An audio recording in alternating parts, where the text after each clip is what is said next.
I came across a drifting ship. I took a look inside. I found a note that someone wrote that said, take her for a ride. I set a course for sights unseen, went out to open sea. To my surprise, a bunch of sailors joined along with me. Now we're sailing on the mystery ship, and all the sailors here are really hip. There isn't any cost of membership. All you gotta do is join our trip. Yeah, I'm the captain of the mystery ship, and I'm a-calling all aboard this ship. I'm really hoping that you'll enjoy it up on the mystery ship. So bring a friend and come along with us aboard the mystery ship.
Holy guacamole, people. I am not kidding you.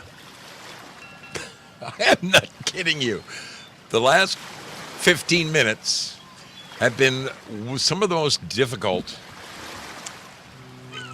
in my broadcast history. Wow. It is a pleasure once again to welcome you aboard the mystery ship. Hello, my friends. How are you doing? It is wonderful. Absolutely wonderful to have you aboard. Holy cow. Holy cow. Can I even explain? So tonight, Mrs. Zoe made a fabulous dinner. She came out. I was working out on my building today. All alone, no guys, just me. She comes out about 3 o'clock. She goes, what time do you want to eat? You want to eat early because, you know, you're doing your show? I said, yes, please, can we eat at 5? So she makes this, incredible dinner on the table at 5 o'clock. And I have dinner and I look at the clock and it's like, okay, I've got 45 minutes until my show starts. I have plenty of time to rip down to the corner store and pick up the Coca-Cola that I did not have. I said, honey, I'm ripping down to the store. I'll be right back. I go down to the store, and while I'm in the parking lot, while I'm parking my car in the parking lot, in comes how do I put this politely? Kind of a transient type motorhome. Like someone who lives in a motorhome, but you can tell it's their full-time residence, and they're barely hanging on. And as this guy, shall I say, careens through the parking lot, he hits not one but 2 cars, and I'm the sole witness. And he takes off. Now, he didn't completely disappear. He went over to the other side of the parking lot and parked over there. But, fair is fair. If I hit a car, I'm going to either pull over right there out of the way of traffic and make contact, whatever I got to do, do the right thing. This guy didn't. And I'm the only witness. And I've got, I'm already on a timetable. I've got to haul ass and get back to here so I can broadcast on time. Long story short is I made it back here. With not a whole lot of time to spare. I had just enough time to start right on time. Now I have a special guest tonight. His name is Uncle Crusty, and I love Uncle Crusty. And it's been a while since I used my Zoom app. The other night when I joined Belushi, it was the first time I have used Zoom in months. But I'm excited about it because now that I have fiber optic, I can actually, for the first time ever, normally I used to hide my self-view with the people. Now I should be able to allow them to see me because I've got all this broadband. I've got broadband coming out my ears. But I get onto Zoom, and the first thing it does is it updates. Okay? Now when it repopulates, it's a completely different Zoom than I've ever seen before. I am lost. I don't even know where to find my meeting ID to send to my guest, Uncle Crusty. Oh my God, it was 25 minutes before I finally found the meeting ID. It's just ridiculous. It says you can go to settings. Well, there is no fucking settings on the front page of Zoom. I defy you to tell me where settings is on Zoom. Oh, Lordy. Okay. I'm back to my normal jovial self. How y'all doing out there? On a bright note, on a happy note, guess what? Twitch is back up and running for the first time in, I can't even tell you how long. I am live tonight at Twitch for like the first time in 4 months. And it's only because I couldn't log in. It was crazy. It was another crazy thing that happened to me. How the heck is everybody doing out there? Let's take a quick look at the 5 different channels that I'm supposed to be on. Holy smokes. Better lately. You know what I'm saying? SOB. Look, I'm going to show it to you here in a minute. I'm not kidding you. I'm going to show you when I open up Zoom. I'm going to open it. I'm going to show you. And I defy you to tell me where the settings is because it can't be found. Holy guacamole. All right. How we doing out there? We are live at the home of free speech in America. That is Pilled Foxhole. And there are some wonderful, wonderful folks hanging out over there. Let's see, all in all, who decided to pop on by. Daily Insanity is here. My dear brother Crazy Chuck with a K is in the house. Hangton Alien Surfer is lurking. Due Diligence in the house. Neo is with us. Joyful June, she brought a bunch of people with her on a raid, and I appreciate that very much. Q&A holes in the house. Let's see. I saw a few more. Ziggy from Down Under. How you doing? Prayer Warrior Girl. Say a prayer for me, would you, that I make it through this show? PWG, did you see 3 beer men and our clocks? They are done, sister. They are the greatest thing. They were the greatest clocks I've ever seen. We're going to talk about that in a minute. Let's see. Secret Weapon in the house. Prairie Fire gifting bronze tier subscriptions like he always does. And Neo claiming away. She's like that, you know. Girl Patriot, how are you doing, darling? Good to see you. Holy smokes. Holy smokes, Joyful. June just claimed a bronze tier subscription courtesy of Prairie Fire.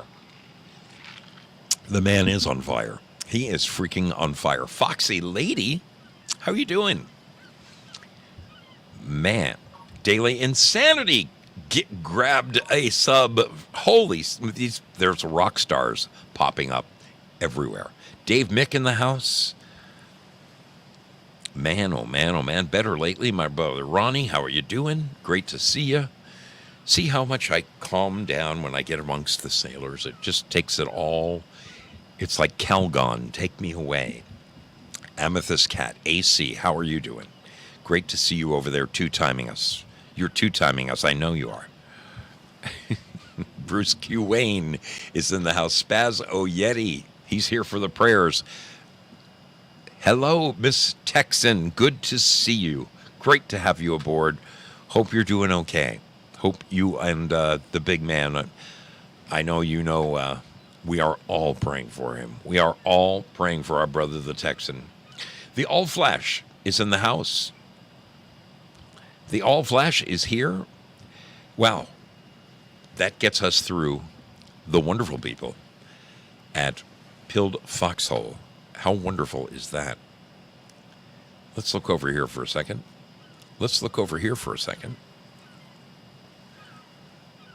All right, we are live at YouTube. We are live at YouTube, and we've got a number of people hanging out over there.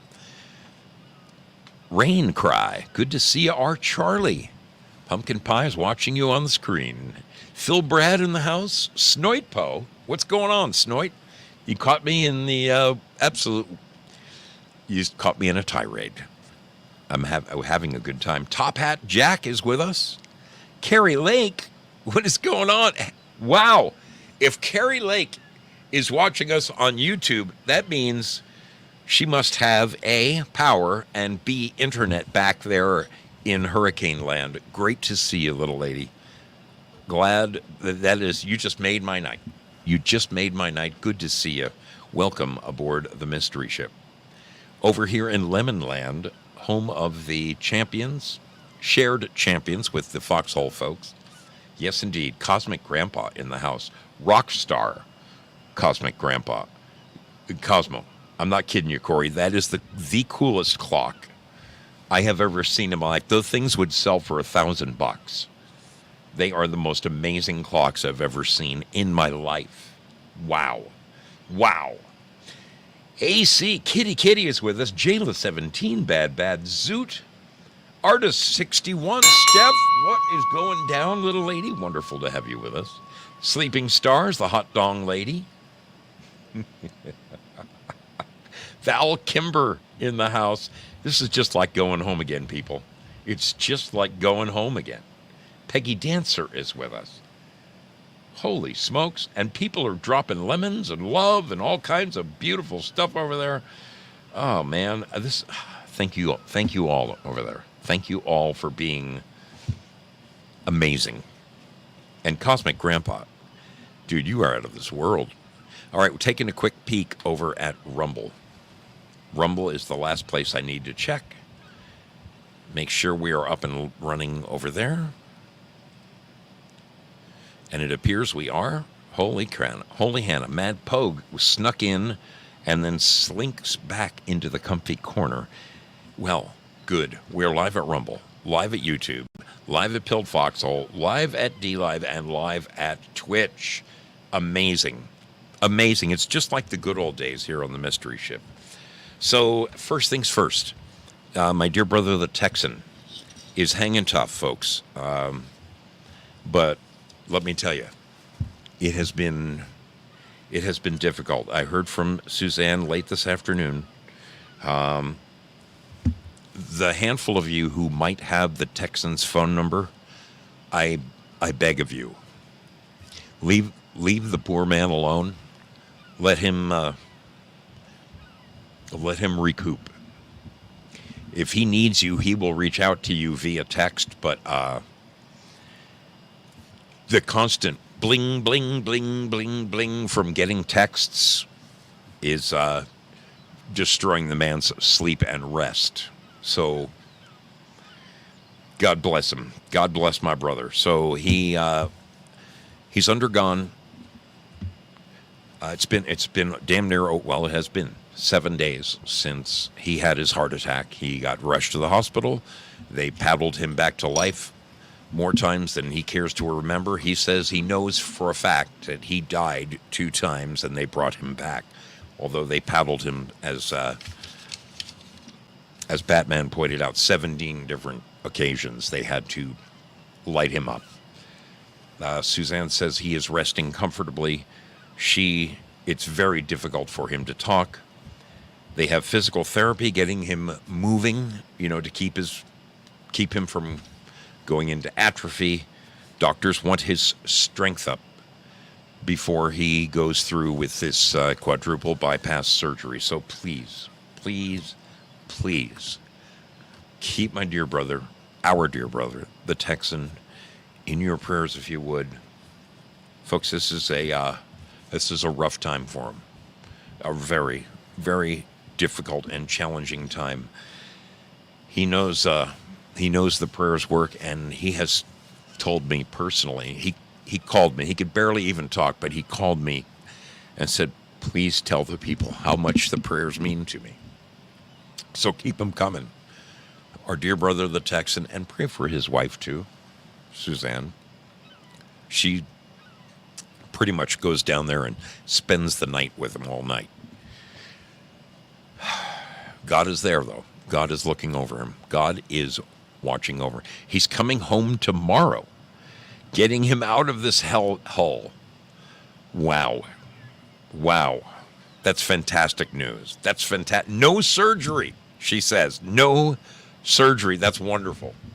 That's wonderful. So the last couple of days ago, they were taking him into the cath lab to do some testing, and they had two choices. A, find out if he was healthy enough to withstand the surgery and go in and do a quadruple bypass. Or B, they went in and did a rotor-rooter job on the stents that he had. Option B was to let him continue on with the stents he has and blood thinners, and who knows, 6-8 months from now, go in and do the surgery then. I mean, at some point, he is going to need the surgery. It's amazing he hasn't had it until now. But God rest this merry gentleman is what I'm saying. Rest him comfortably. I'm glad he's going to be going home. That is fantastic. 10 times they zapped him. Wow. It has been a very busy little several days here at my house. I think on those of you who joined me on Friday,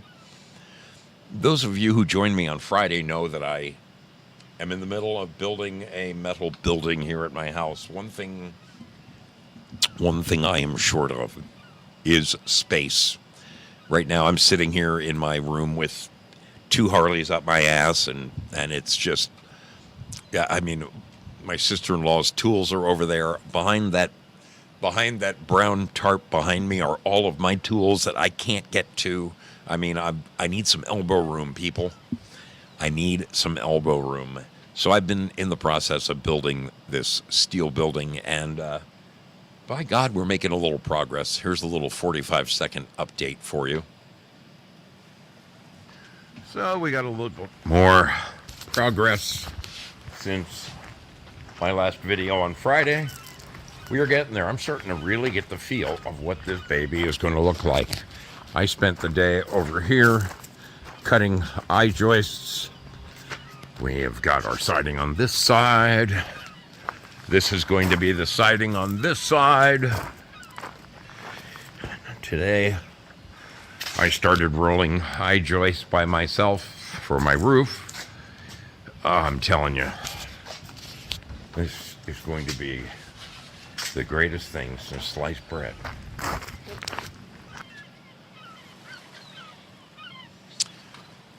And that's where we're at. That is where we're at. So I'm slowly but surely, the room is coming together. Did I? Yes, I did. Yes, I did. All right. So,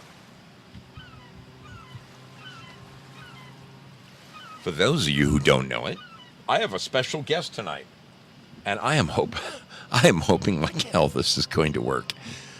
I'm going to play my normal break video. That's going to give me like 2.5 minutes to fire up my Zoom and make contact with my guest. I'm very excited to be bringing my dear brother, Uncle Crusty, back up aboard the mystery ship. It has been way too long.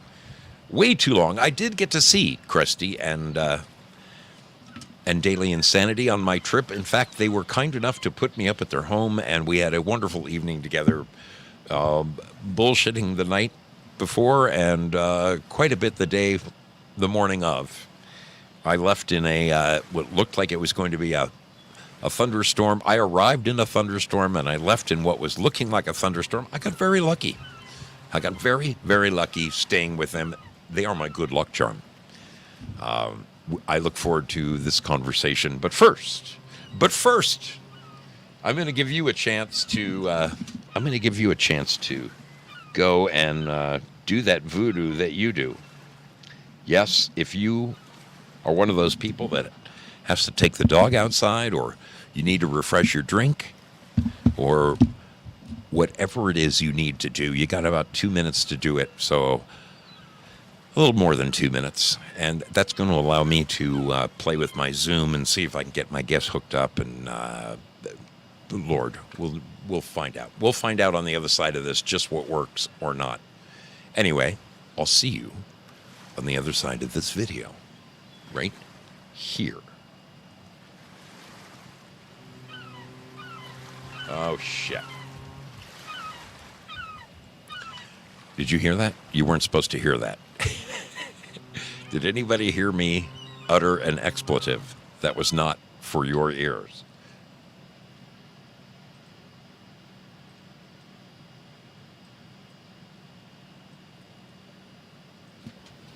Why do we sail upon the mystery ship? 'Cause we never know where we'll go next.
Well, as per usual, I'm having a little bit of trouble finding my guest.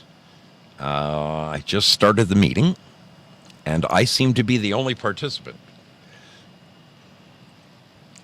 He says he's in a meeting, and he's waiting for me to join it. So that's really weird. I'm going to end my meeting, and I'm going to exit out of Zoom, and I'm going to try firing up again and see if I might be able to make this work. New meeting, connecting, join with computer audio.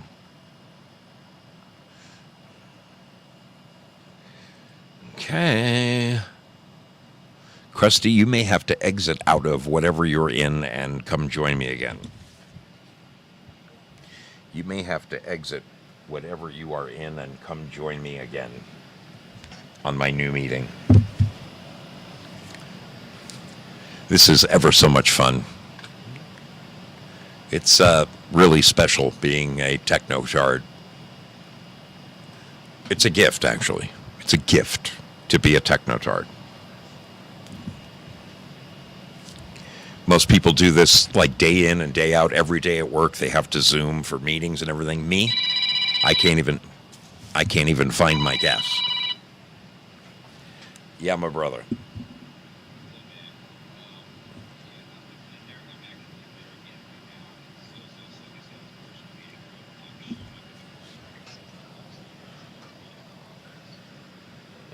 Okay.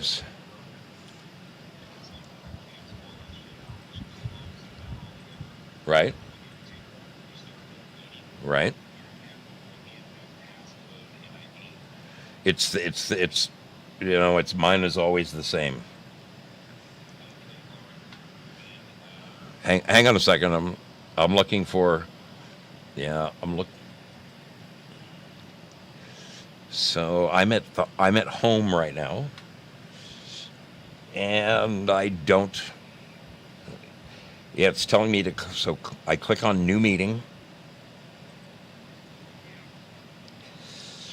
Whatever meeting you're in, man, you may have to exit it and then come join my new meeting. Okay. Okay. I'll do something. I'll do something. Okay. All right. I love this guy. All right. He is going to attempt to join me. He's going to attempt to join me in my new meeting. This is really pretty sad.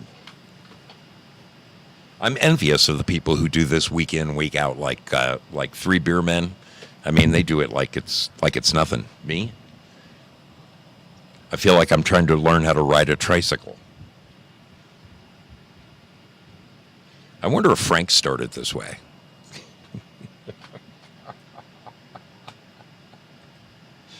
Oh, man. I seem to be the only participant. You know what? We may have to just have him call me on the phone and just go that route. And just do it. I'll put his picture up and we'll do it that way, because I'm not having much luck with Zoom. I really am not. Apparently you need to be intelligent in order to run these computer things, and God, that just isn't me. That just is not me. So, I'm going to give it one last freaking try here. Meetings, home, new meeting, join. No. Nope. Are you talking to me right now? So, what is that?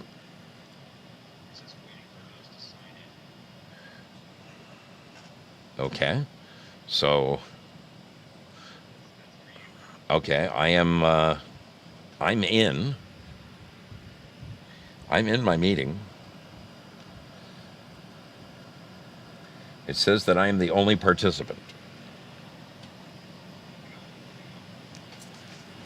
Oh, I'm hanging.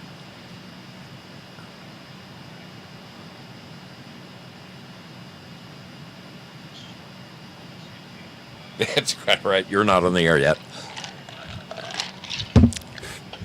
Isn't this special, Crusty? I wonder if other shows do this. If I was watching this show, I'd have left 10 minutes ago. Seriously, I'd say this poor bastard does not have his shit together. He can't even run a Zoom thing. Yeah. Right. So from what I typically remembered is, as long as I start the meeting first, and then you come along later after the meeting started, it'll pop up on my screen saying admit one, and then I let you in. All right.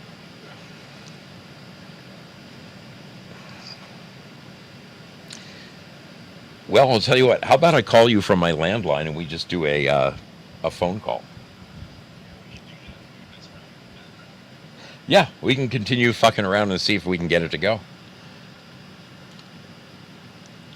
All right. Exactly. Yeah, that's perfect. Perfect. All right. Sounds good. I'll call you from my landline. All right. Well, I'm going to call Uncle Crusty on the phone. That's one thing I can do, is I can call him on the phone.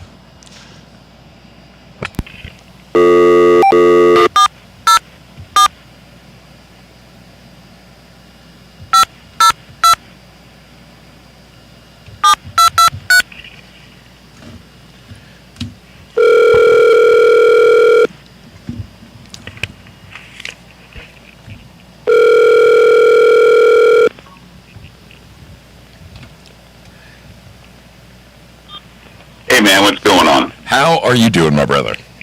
I'm hanging in there. You know, in the golden age of radio and stuff, this was the only way that people could actually communicate. So at least we still have this. You know, in the golden age, you had to stand next to the wall or have a cord going to the wall.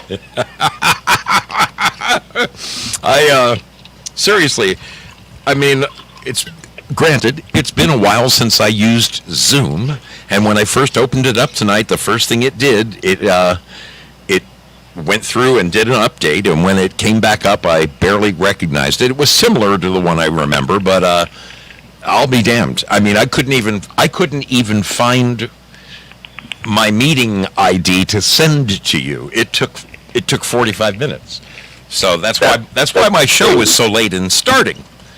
Well, that's Murphy's luck, my brother, is the minute that you want to do something off the cuff, Yeah. that's when it all kicks in. You have to, the Zoom update is what screwed you over, I think. Because the link that you sent me was like, it was a scrolling list of text. Like, yeah. I've never seen that before. So then I, in a second DM, I sent you the shortened version. I got that, and then it have a passcode and a meeting ID. I put in the meeting ID, but my passcode I had to type in manually because Foxhole, for some reason, wouldn't copy and paste it. Interesting. I'm not good at typing hyperlinks in manually. Dude, uppercase that, lowercase that.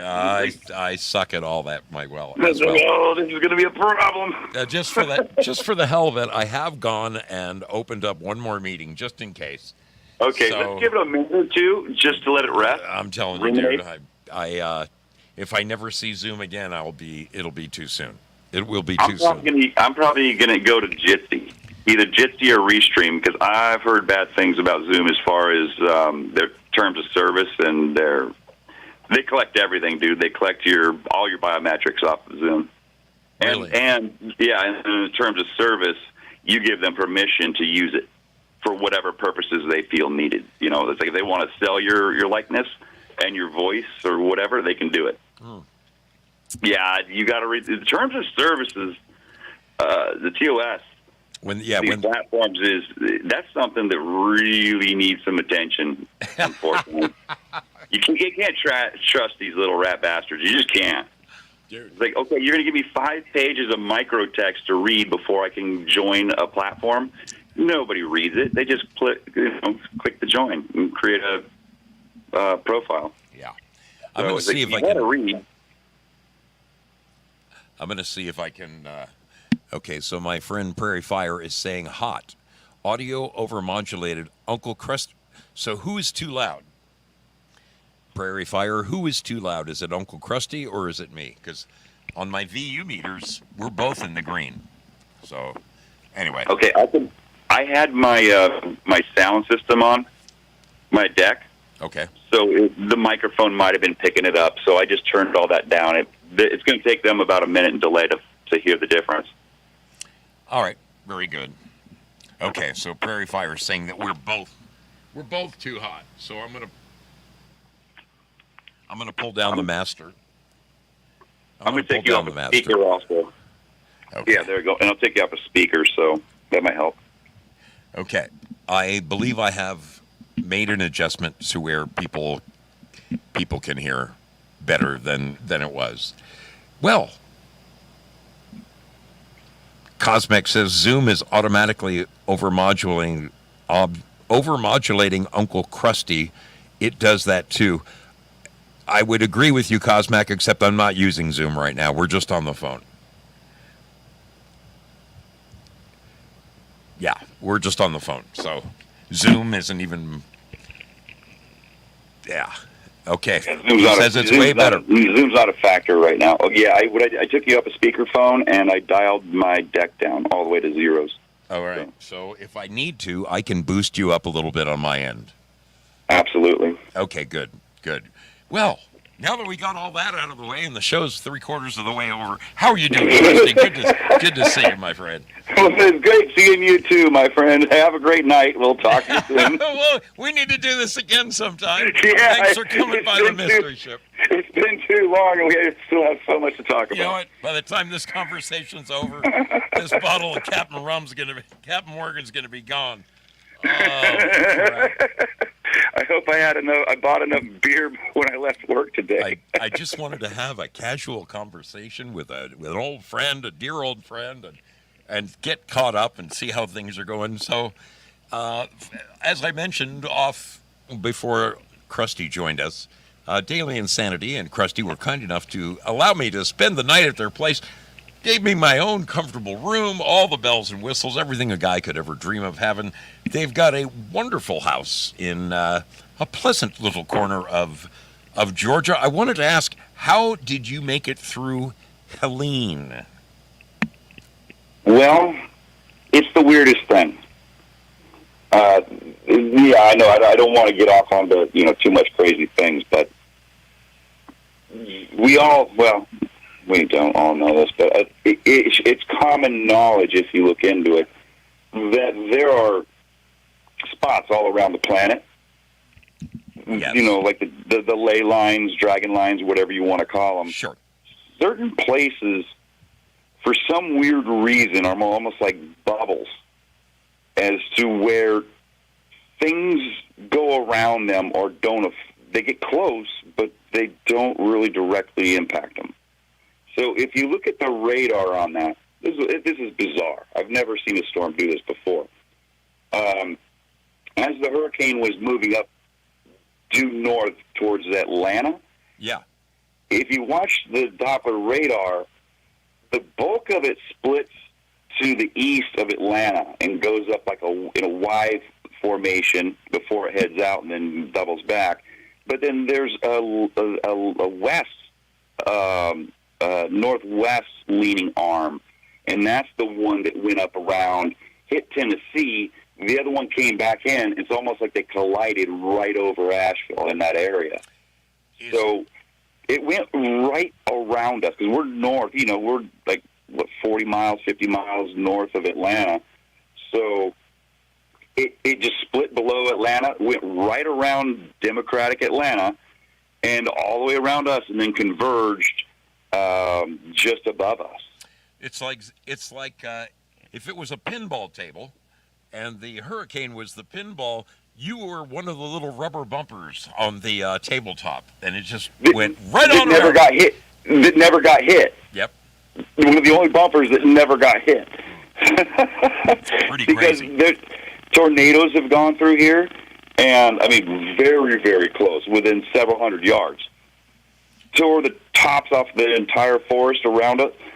Didn't affect the house. Didn't hit the neighborhood. Didn't cause any damage. And now that I've actually been to your wonderful home there, I was concerned about the woods immediately behind your house. You know, we were out on your back deck and everything, and I was admiring those big trees, and I'm thinking, God, I hope those trees didn't end up leaning against the house or something. You know, trees are fun. That's my biggest concern are those pines. They're so big and so old. Oh yeah. And they're on a hillside. Yeah. I'm just hoping that if they do come down, they'll fall downhill, not uphill. You don't want a 140-foot pine with a 3-foot base coming down on your house. Yeah, that would be, man. And there's five of them right by each other. So it's like this house would be down to the basement. Yeah. Well, we got to get rid of them, but they say it's like $30,000-$40,000 to have them cut out. And it's like, Yeah, but anyways, that would make great firewood, would it not? No. Nobody up here burns pine. You don't burn yellow pine. Is that yellow pine? Is that what they are? It's pole pine. Yeah, it's full of sap. You don't want to put that in your fireplace. No, outside is fine, but not inside. Actually, even outside, you don't want to breathe the smoke. It's thick creosote from the sap burning off. It's not good. Can want clean wood. They be milled up for dimensional? Oh yeah. I mean, yeah, absolutely. You build houses with it. I was going to say yellow pine is structural back there. Yeah, that's why they call them pole pine, because you can make a telephone pole out of them. You could get a whole ton of 2x4s and 2x12s out of them. Yeah, they mill those down, and then everything else that just goes into particle board and OSB. Oh, okay, gotcha. Yeah, out here, they use pretty much all of it. As you know, out west we use, Doug fir is, that's the preferred tree for structural lumber out here. And it's really bizarre because growing up in construction during the late 70s and 80s, Doug fir was what you got. And to find a knot in the board, you'd reject the board. I know. Now you go to Home Depot, and it's like grade D lumber. And if you could find one that has one straight side to it, oh man, you're like, well, I can use enough gun nails to press it into place. If it's as long as I got one axis that's straight, right? And it's got knots all the way through it. It's just garbage. It's absolute garbage. But what's the weirdest thing about Doug fir is when you look at wood actually has kind of like a Mohs scale to it. There's a hardness for different woods around the world. Oh, yeah. Doug fir is the very bottom of the list. It's like a 2.3. We build everything out of it out here. And yet, for structural, it's one of the best because of it. It is so soft, it tends to flex instead of snap. That's why we like it. And also, it cuts real easy, so you save a lot of money on blades. Oh man! So I got to ask you this: when I approached your neighborhood, I really was kind of in awe. The beautiful, beautiful homes with sprawling, acreage around. Very, very nice place. Are you inundated with Kamala signs in your neighborhood? About maybe spit my beer out. Hell no, my friend. No. I haven't seen one yet. Really? No. So it's really funny. The Trump signs in my neighborhood, they've been up for years. Most of the Trump signs and flags and stuff have been up since before the last election. Okay. Yeah. In fact, there are even newer ones. It's only been in the last 3 weeks that these Kamala signs have started popping up. And they're probably getting paid. Getting paid to put them on their lawn. Well, you get a free bus ride to any of her rallies, and you get paid. Yeah. So why wouldn't they pay you to put a sign in your yard? I guess that is definitely a possibility. I heard recently that the state of Georgia started selecting their the poll watchers, and I don't know if you're from Georgia. I'm from Oregon, but I heard something to the effect of out of the 800 poll watchers selected in Georgia that They got all of 16 Republicans on there, and I guess the other 784 are Democrats. Have you heard anything to this? Of this No, honestly, I haven't. I haven't heard anything on that. I mean, that sounds fair to me. Well, like I say, 784 to 16, man. It's really interesting because I've never in my life seen a hurricane hit land and split into two, go out to sea, and then both converge in the same place north of Atlanta. Crazy. Well, Georgia is blood red, except for Atlanta, Right. Savannah, and a couple of other little spots. But it's mostly it's the same problem in every state. The big cities are run by the Democrats, the Democratic Party, and the rest of the state is red, but they don't have the population to outweigh the vote. That is so so the true Patriots where I always live. lose. Yeah.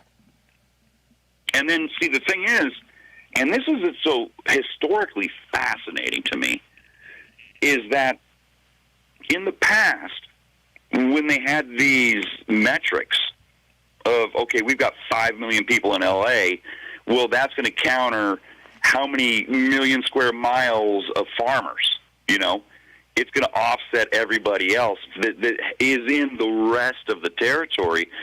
So they never had to cheat before. They don't have the population. They really never voting. There's always been some level of cheating in voting, but it's usually at the lower levels, and not too much at the bigger levels. That was too important in the past. Now, it's a clear sign that the majority of Americans are very upset and unhappy with the administration and just the government in general. Because no matter what, it doesn't matter what president we have. The ATF is still going to exist. Oh, yeah. These agencies, these deep state people that never leave, their career. The career they're the problem. Absolutely. So it doesn't really matter who's in. Honestly, I know it sucks to say and or hear, but it doesn't really matter who's in office because in the end of the game, they're going to play the game. Well, I mean, dude, this goes so far back. FDR said presidents are selected, not elected. And that was, 80 years ago? And he was absolutely correct. Right. So, I mean, if I recall my history correctly, I mean, I've been down every rabbit hole that you could ever conceivably go down. You know of General Smedley Butler, the most decorated... War is a Racket. Yes, War is a Racket. So... it's an excellent book. If anybody hasn't read that book, you are cheating yourself.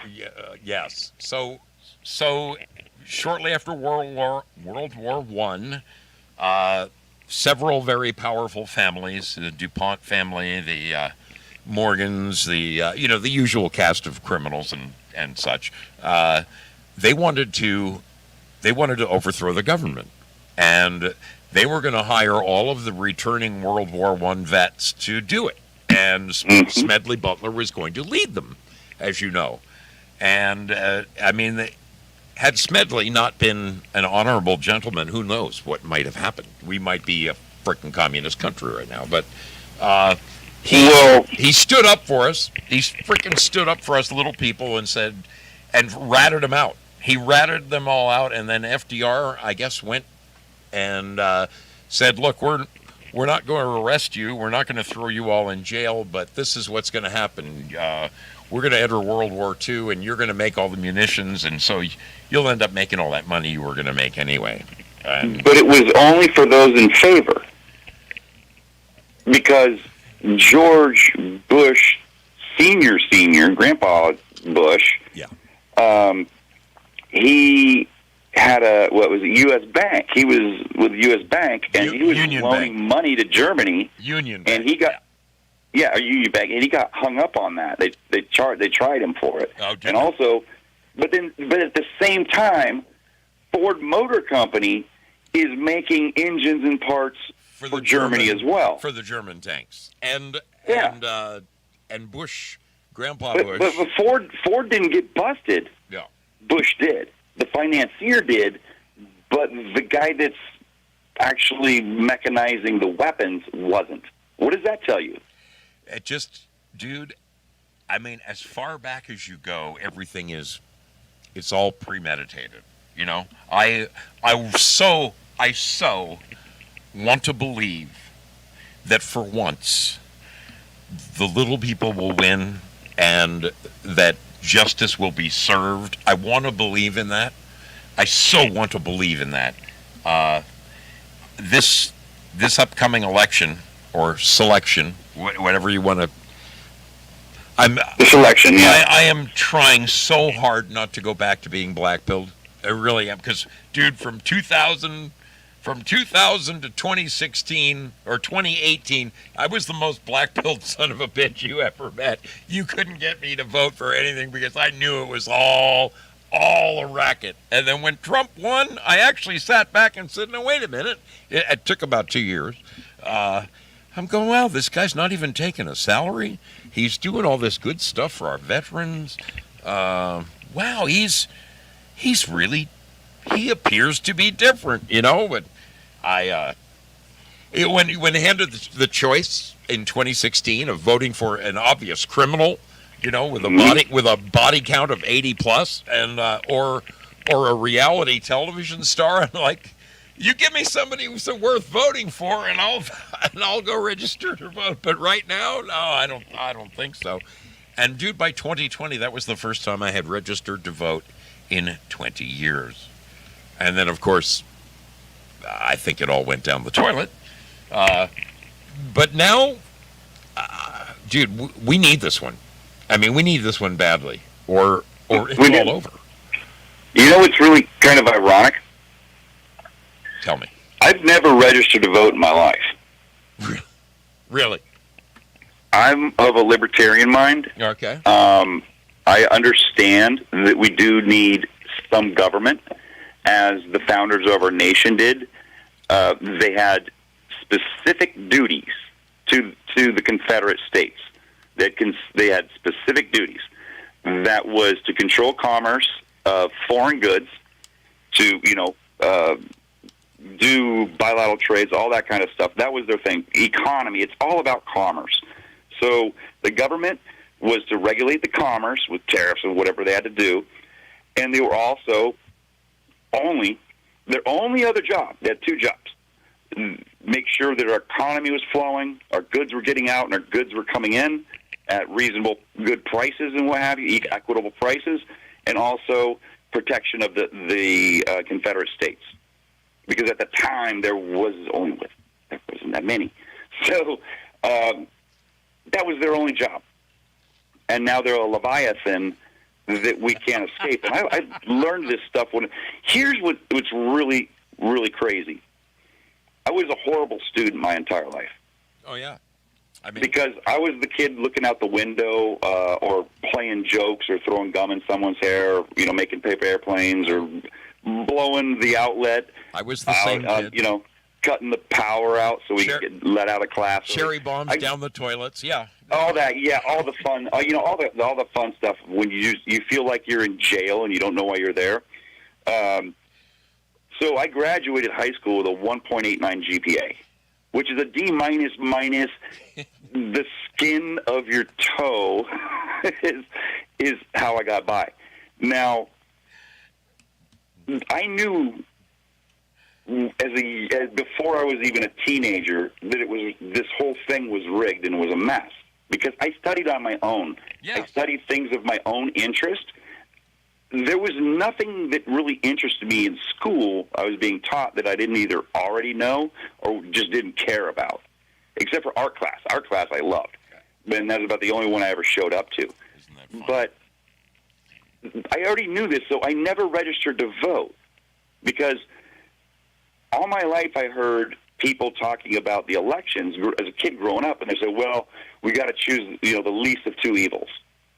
But growing up in the church, I was always taught you stay away from evil in all of its forms.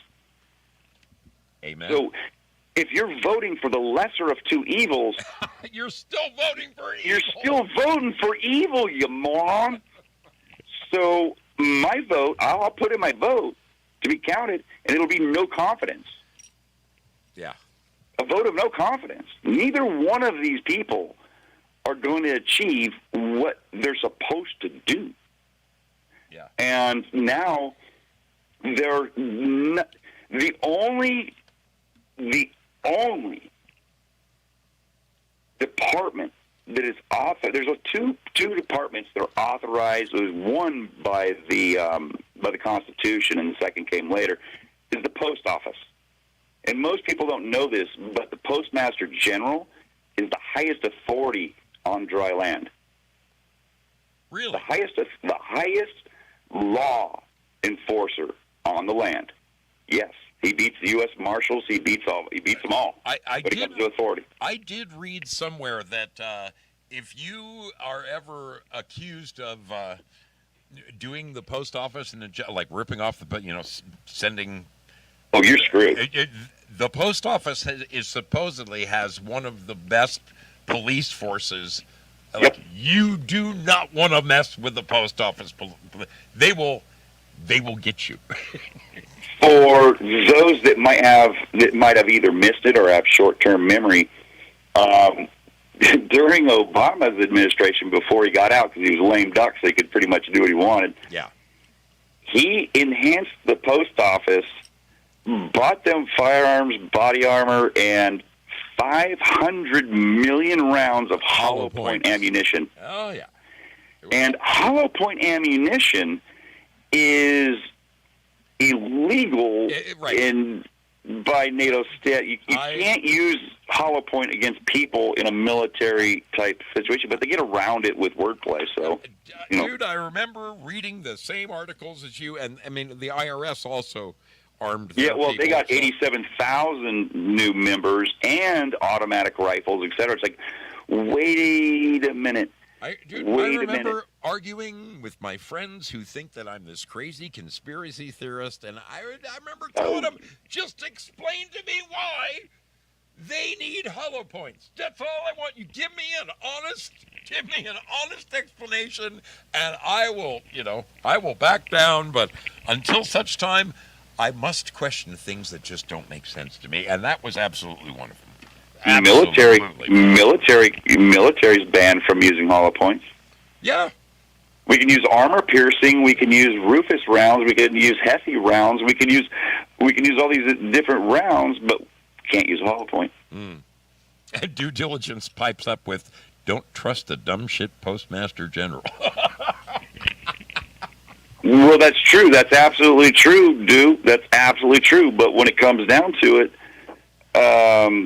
by the Constitution, that's the man. And then second after that is the Department of Treasury, and those are the only two departments that are constitutionally recognized. The rest of them, very interesting. The rest of them have no constitutional basis to even exist, much less any lawful authority to execute warrants, etc. Dude, I am very hopeful that when, I'm hopeful that Trump does get in on this one. I really am. And he's talked very publicly about doing away with the Department of Education. But, dude, our government has become so bloated and so, it is absolutely, we could gut all of those buildings, all of them. Why do you think that Trump brought on Elon Musk? Yeah. Elon Musk moved into Twitter and shit-canned 80% of their staff. And the same thing needs to happen with Uncle Sam and all of his baggage. And guess what? X works way better now, from what I hear, than it ever did before. Dude, I remember, I'm not kidding you, I remember seeing an interview with two Twitter girls. And they walked in and they showed you around and they said, well, here's where we come get breakfast. There was a chef there that would make you anything you fucking wanted. And here's where we come to have a break. If we need quiet time, we just select one of these closets over. I mean, dude, it was the most ridiculous fucking thing I've ever seen. Or if somebody hurts your feelings, you read a post that offends you, then you can go to the safe room where there's blankets and teddy bears. Oh my God! Yeah, it was insanity on steroids. I mean, talk about idiocracy in the making. Yes. Real quick, earlier you said, well, we didn't go into communism. Personally, my friend, I know we're going in that direction, but I think that we slipped into a direction that's even worse than communism first. Because we're technically, we've always been a dictatorship since George Washington took two offices. An oligarchy, right. A dictatorship, because he has the military and the political, and that's the definition of a dictatorship. But because and we were warned of this. We were warned of this from the very beginning, because the United States it's two corporations, the United States and the United States of America, right. Two different corporations under Title 28, Title 28. Right, but as I'm sure you're alluding to, Eisenhower warned us, Kennedy warned us, and look what happened. Here we are. Yes, but see, the thing is when they got in bed with all these corporations, we went straight to tyranny. And that's, in my opinion, that's where we're at right now. Because sure feels like it. When you look at the definition of it, when a government restricts a person from their natural-born freedoms, you have tyranny. Yes. When you're forced to wear a mask, when an agency that should not exist but does, and they throw you on the ground at gunpoint and then put you in a cage for code violations, not natural law violations. You didn't murder anyone. You didn't do any of the natural law violations. You did code violations. Oh, you had a plant that we don't like. You just might die for that. Or we're gonna take your house. We're gonna civil asset forfeit everything you own, and you're gonna do 25 years in prison for it. And then we're gonna change our mind, and it's legal. Does that dude get his house and all his stuff back? Yeah. Does he get those 25 years back? Dude, I'm telling you, the words. Everything they do is arbitrary. It's arbitrary. The words of my 8th great-grandfather, Thomas Jefferson, have never rung so true in our entire life. The tree of liberty must be refreshed from time to time with the blood of patriots and tyrants. We're there. I mean, aren't we there? Yes, we are, and it's probably a good thing we're not on a Zoom call, because if you look on the wall behind me. Well, we'll get kicked off a couple of channels, I'm sure, but not without trying. It's dude, I'm hopeful. I must remain hopeful. My glass always has to be half full. I'm with you, brother. I'm with you, man. I'm with you. It's very, very difficult these days, because people with integrity, morals, and values are having an extremely hard time tolerating this. And the thing is, it's the FAFO kind of thing. People around the world should know already. Americans are extremely patient and tolerant. But when you cross that line with the people, not the government, but with the people, it's not pretty. Heads roll. We do have a tipping point.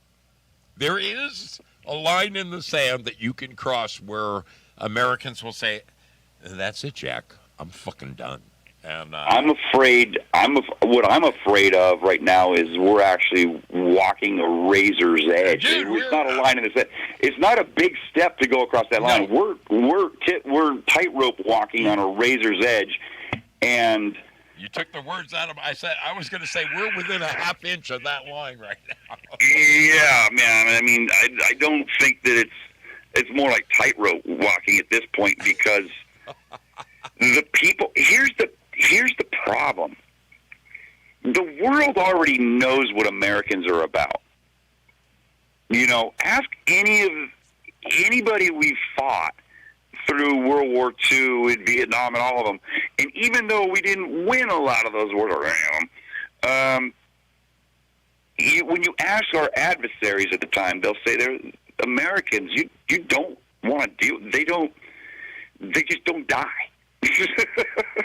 And our ratios were 10-1, 20-1 in some instances, because it's the tenacity of the heart of the people.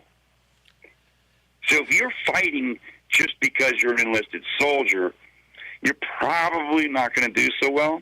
Yeah. But if you're fighting because you have passion in your heart and you have anger and rage and fear for your family, and you're protecting your land and your loved ones, when you stir those emotions around in a pot, and then you pour it into the chest of an American, God help you.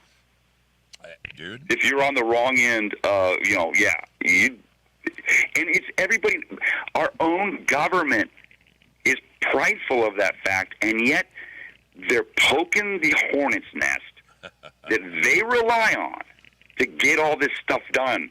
They don't understand that a lot of the people that are going along to get along right now, if something ticks up, sides will be changed very quickly. Oh, man. I have to say, dude, I've been very uplifted by the recent, the Americans who have gathered together to help one another, regardless race, creed, color, whatever political leanings. That's all out the window. The help that Americans are giving one another there in North Carolina is really something to admire. It is, and in spite of the fact that you've got people like Kamala, she had a C-130 loaded up with just for a photo op. She had no intention of sending that plane to deliver those supplies, but for a photo op. Sean Ryan came on today, this afternoon, and he actually made a correction on that. Really? Did they send it? Here's what happened. Tell me. That was a setup photo op. Right. That plane that had been fully loaded had mechanical issues and couldn't leave. So after the photo op, they unloaded that C-17, loaded another one, and it did make it there the next day. It did make it up there the next day. Well, you got to give them one when they deserve it. Well, see, that had nothing to do with her. But it did have a lot to do with if she's sitting there in front of the tail of a C-17. If anybody knows how big a C-17 is, it carries like 5 Abrams tanks. Yeah. The things are massive, and it's packed to the gills with gear. So if she's sitting there saying, this is going to go, hell or high water, it's got to go, because if it didn't go, oh boy. Oh, boy. Amen. I mean, that's... They had to... Well, that's why they offloaded it and then reloaded it. And it's like, well, instead of leaving it grounded until we fix it, right, we got to get this stuff up there, because if we don't, Kamala Harris and whoever is going to come down on us. I mean, I'm glad to know that there's an update to that story, but my point was more is that it is wonderful to know that the American resolve is still out there, and despite here we are. I mean, dude, we're walking the tightrope, just like you said, but somehow we find a way to come together to help out one another in an extraordinary time of need when even our own government doesn't want to help out. This shows me the American resolve. And dude, if we had to team up together to take on the tyrants, dude, one of these days it will happen. I'll be proud to be next to you in the same foxhole, brother. I'm telling you. And here's the thing. Here's something that's really important to get across, and for people to know and understand, it'll give them a little bit of hope. If you take a little bit of time to look into who is doing this in Florida, Louisiana, Texas, anywhere where there's something going on, these, quote, citizens that roll in their own choppers and their own gear, at their own money and their own wallets. To run a chopper one day, just one day, is going to cost you $10,000 in fuel, and this is coming out of their pockets. Now you have to ask, these are just like rich dudes that can afford their own chopper and can afford $10,000? No, these are soft operators. These are ex-soft operators. These are dudes you don't want to mess with. I mean, they are the 1% of the 1% in the world. And they are the ones that are organizing this, setting up all these groups, the Cajun Navy, all these guys.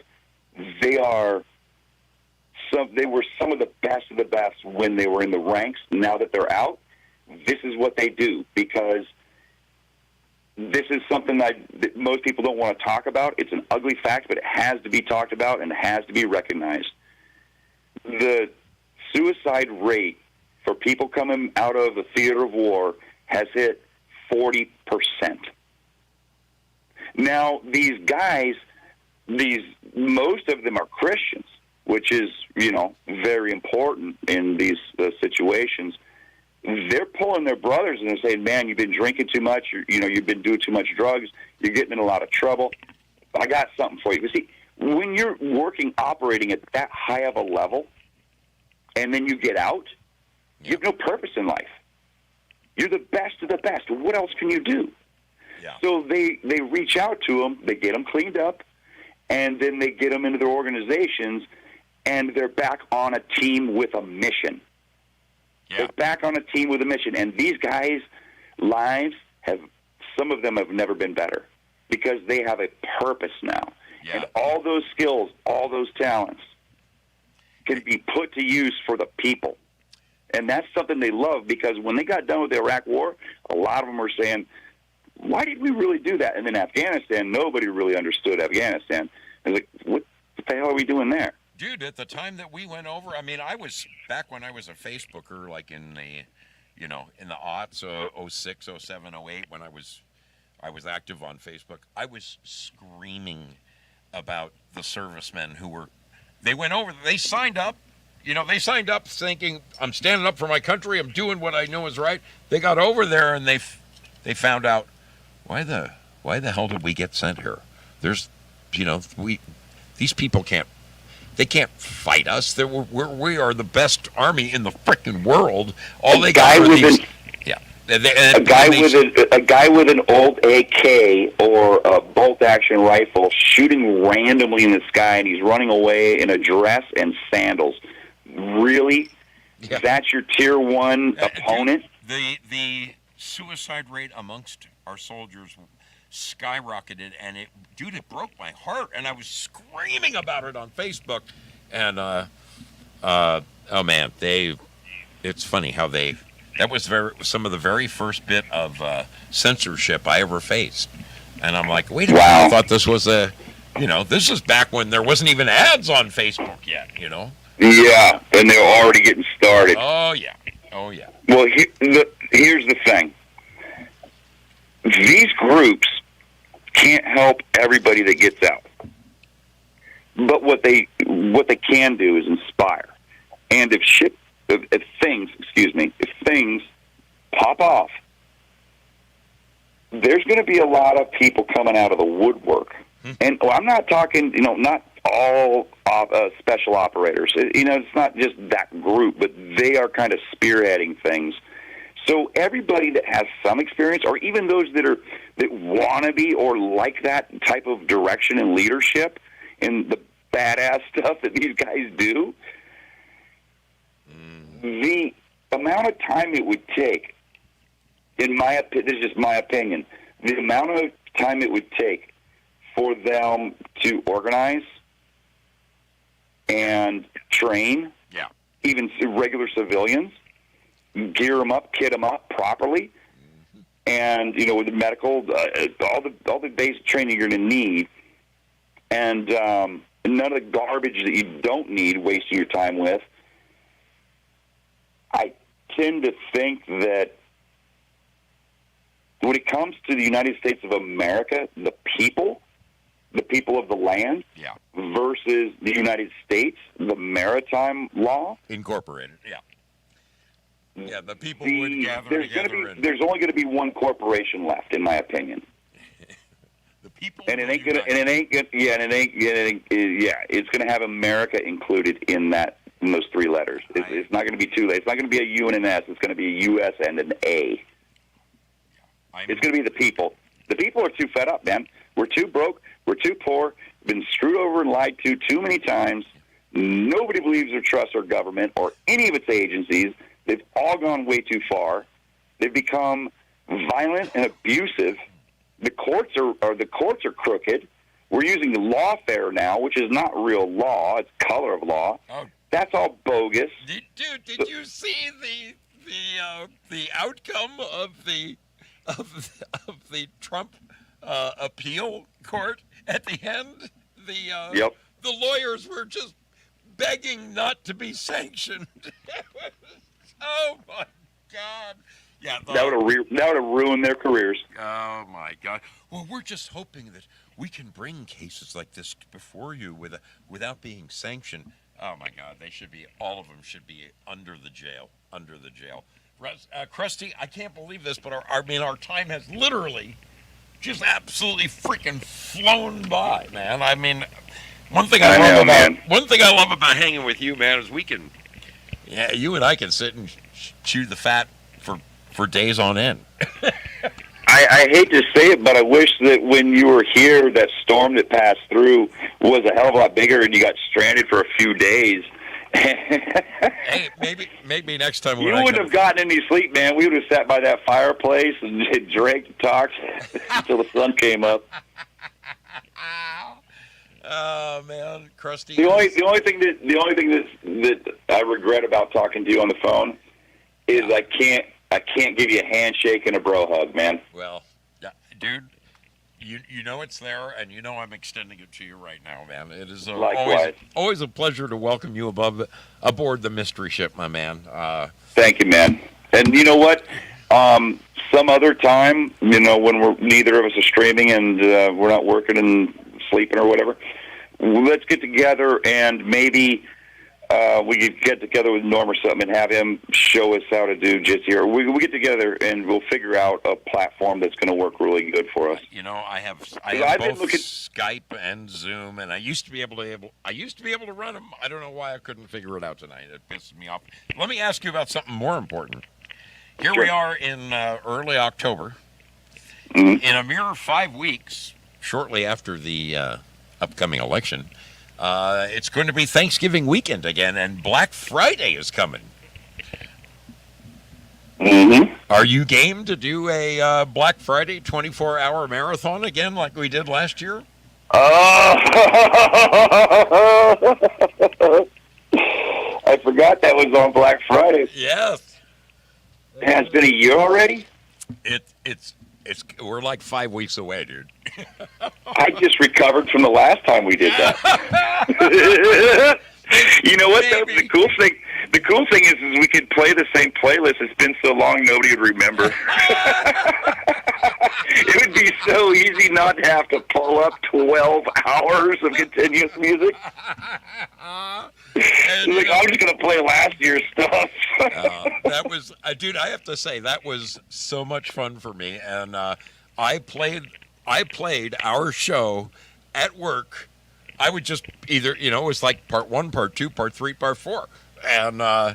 And dude, the people loved it. They just absolutely loved it. So cool, man. I hope we do it. I'm game for doing it. I'm reaching out to you. I'm game for doing it. We just have to, we got to figure out a time where we can get on the phone and talk about it. Outstanding. and get it set up because there's some things that I think we can do to make it even better. Oh, I agree. And if there's anything that's the human, you know what? That's human nature, though. It's human nature to create and to refine and to strive for perfection. Because we came from a divine creator. We're made of that. Okay, well, if God made everything perfect, then I guess it's my job as a child of God to do everything I can to make everything in my environment perfect. Yeah. So if we could do I'm not complaining. It was a lot of fun. It was hard, but it was a lot of fun. To think that, you and I only talked about it like 72 hours before doing it. So it's not like there was a lot of pre-prep and a lot of planning. We didn't even really talk about it. We just said, hey, you want to do this? Sure. And then we went at it. It's like, okay, you do 6, I do 6, okay. But then it comes down to, okay, well, what are you going to play? Because I don't want to play something that you just played. And 24 hours of classic rock is hard. Dude, I thought we did a pretty damn good job. We did. Well, I did have to go off script on the last 6 hours. I did have to go off script because I was running out of classic rock songs that you didn't already play in 12 hours. Yeah. Folks, you heard it here first. This coming Black Friday, the day after Thanksgiving, Crusty and I will be doing our 24-hour music marathon. And there it is. Sweet. I love you, my brother. Have yourself a fine evening. I appreciate so much you joining me aboard the Mystery Ship. Sorry the Zoom thing didn't work out. No, it's all good. We'll get it figured out later, It's you know what? That's first world problems, my friend. Yeah. We're good. Having We're good. you as my friend is a problem I will always. All right. I want to say God bless to everybody in chat. Keep your chin up. Keep your head on a swivel. Keep an eye on your 6. And never, ever forget to tell the people around you that you love them. It's very important. Amen. God bless you all. Mr. Zoe, I'll talk to you soon, brother. Love you, my brother. Thank you for joining Take care. me. All right. That's our dear brother, Uncle Crusty, hanging up right there. A great friend, another Foxhole content creator. If you are unfamiliar with Uncle Krusty's show, I'm like the daytime rock and roll guy. Crusty is the nighttime rock and roll guy.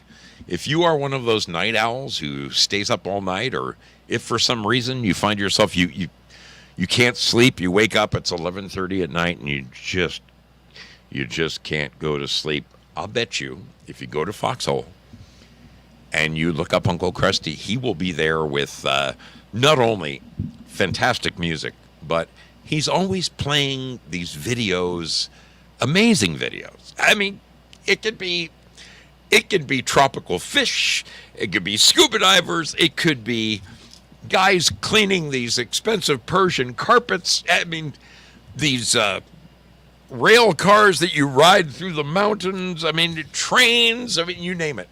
I'm never, ever bored watching Uncle Krusty's program. I hope you will go and give him a like and tell him that your brother Zoe sent you along for the ride. It's just about time to get the heck out of here. But, folks, there's some really important people that I would like to bring up. And I really would ask us to pray for them. Obviously, first and foremost, we talked about him at the beginning of the show. Our dear brother, the Texan. 1 in a million, this guy. He's honestly one of my closest friends. Please pray for this man. He's in he's got a bit of a rough go right now. Knowing that he's going home tomorrow is wonderful, wonderful news. Please pray for him. He's got some healing to do. Do not forget him. I spoke with our dear friend Leah Worth this evening, and Leah is someone we have been praying for forever and a day. She is a dear friend of the channel. She has been around the Mystery Ship since its inception. Back when there were 7 people watching this program, she was one of them. She was the wench with the wrench, and love this girl. In the last couple of years, her her aging mother has moved in next door to her. Now, Leah, on her own, is already troubled with a number of physical ailments, which make just everyday life challenging. Then her mom moved in next door to her, and that doubled her commitment, because not only is she trying to take care of herself, not being 100%, but now she's taking care of her mother. Well, her mother's gallbladder burst, and her mother was in the hospital for the last, let me see if I have, she just told me, but bottom line is that I want to ask us to please pray for Leah Worth and her mother. Apparently her mother is out of the hospital now, but it was touch and go there. It was touch and go for a minute. Scary stuff. Mothers are so important to all of us. I want to ask us to continue to pray for Leah Worth's mother, for Val Kimber's mother, for Bruce Q. Wayne's mother, and our friend Rich Koschmider, his mother. I'm so blessed to be able to go and see my mother. It's almost hard to believe that she's reached her age and is still pretty much self-sufficient. It's nothing short of a miracle. I love every minute I get to spend with her, and every minute is never enough. So pray for these mothers. Please don't forget them. Leah Worth's mother, Val Kimber's mother, Rich Koschmider's mother, Bruce Q. Wayne's mother. Please, that God wraps his loving arms around these ladies and continues to give them the love they need and deserve. To their health.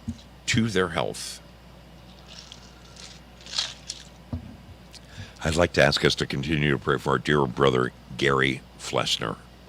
Gary is having a bit of a tough time right now. The last time I heard from him, he's very, very disgusted with the quality of care that he was receiving at the facility he was in. He just wanted to go back home, and he was talking about getting a lawyer and suing them for mistreatment. I just hope that he's doing okay. Please keep our dear brother Gary in your prayers, if you would. There was a young woman by the name of Carrie who was brought to us by our dear sister, Artist 61. This was a very young woman, probably mid-30s, early 30s, with 3 young children, who has got two different types of cancer. I would ask that we pray for Carrie. Please keep Carrie in your prayers. It just breaks my heart to think of a young family going through that. This woman has she's got a road to hoe in front of her. May God bless her. May God bless her. I'm going to get out of here, people. It has been that kind of an evening, that kind of a week. Seriously, I don't think I have physically worked this hard in a long time. It's crazy. Let me not leave until I release some lemons for the wonderful folks, the wonderful, wonderful folks in Lemonland. Let me find that treasure chest. Let me just find that treasure chest and see what we can do about putting a little love in the treasure chest. Let's do that. And let's release that treasure chest. And I wish you the best of luck over there in Lemonland. Lemonland. Meanwhile, the wonderful people over here in Pilled Foxhole, we have a great little thing called the Scratchin'. It is basically a lottery. It's like getting your own little lottery ticket. And you just scratch away and you win. It's that easy. It's that easy. I'm going to release that right now. I hope you will scratch your little hearts out over there. I hope you'll scratch your little hearts out and win something. Win yourselves a little something. Look at this. The luckiest followers over in D-Live land. Amethyst Cat, good to see you on top of the heap over there, baby. Good for you. Awesome. AC Kitty. P. Dan. Peggy Dancer. Jayla 17. Bad Zoot. An Artist 61. The ladies have taken over the charts tonight. Good for you. Good for you. That is freaking awesome. That is freaking awesome. I'm sure they're long gone. I'm sure these people are long gone, but I do want to thank my dear brother, Cosmic Grandpa, for the extraordinary clock that he has made for myself and my dear sister, Prayer Warrior Girl. It is, it's incredible. It is incredible. He showed it off tonight during 3 Beer Men, and I can't thank him enough. I can't thank, seriously, I cannot thank this man enough. I am so excited about getting this clock, and even though he showed it off on his show, I will show it off on my show when it shows up in the mail. It is crazy. Crazy cool. Unbelievable. All right. I hope that all of you have a wonderful week ahead. They just gave me a new job. It's not a big one. It's not a ground-up job, but it's a job nonetheless. I have been assigned a task about 35, 40 miles north of here. There's a bank, and something happened. Something happened to this bank. Its air conditioning system got contaminated. So we need to go in and remove all of the fan coil units from the entire premises. And most of them are hidden away, tucked up inside of the ceilings. So your brother Zoe has got a seriously challenging few weeks ahead of him. Going to be some very, very long days. My show may end up starting a little later over the course of the next couple of weeks. I've been trying to go from 6 to 8 Pacific time. I might need that extra half-hour buffer. I might end up having to go like 6:30 to 8:30. But bear with me. We'll find out. We'll see how it goes. We'll find out on Wednesday night when I fire up for the first time, okay? I do know that I'm working from 7:30 to 5:30 every day, 10-hour days. So that means my Wednesday show, if I get off at 5:30 and I'm supposed to be live at 6 and I'm 45 minutes from home, well, I'm not going to be broadcasting at 6, am I? No. We'll see what happens. We'll see what happens. Have a great week, all my friends. Love you all. Take care. We'll see you somewhere around the bend. May God bless each and every one of you. Please say a prayer for the Texan, would you?